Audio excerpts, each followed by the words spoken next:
For management and monitoring, which is something we would need to ensure that the services are running proper, or if there is an issue, one would need to be alerted or set up. So that is where it's like this comparison table provides.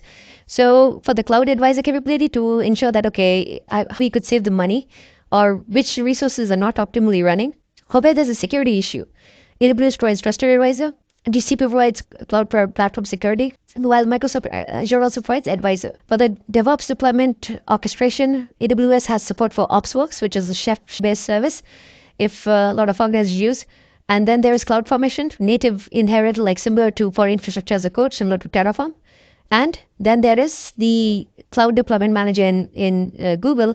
But of late, we have seen that Google is no longer promoting Deployment Manager, and they themselves are promoting Terraform. Even the post-sales group of Google is what we have seen. They themselves, the architects of Google, have been promoting Terraform more than Deployment Manager. For Azure, there is Resource Manager, there is Biceps, and there is automation as well that one can use for infrastructure as a code. For cloud resource monitoring and management, there is CloudWatch, that's the native. There is X-Ray they have set up.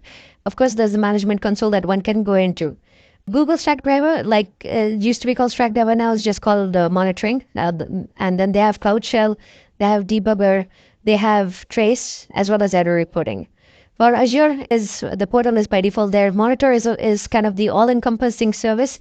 It provides the app monitoring, alerting, as well as API-EM setup, application performance insight monitoring setup as part of that. And as well as App Insights is what the API-EM setup is. For administration, one can, in AWS, one can check the Discovery service, Systems Manager to have the agent running, and this System Manager will also monitor on-prem, as well as the health dashboard.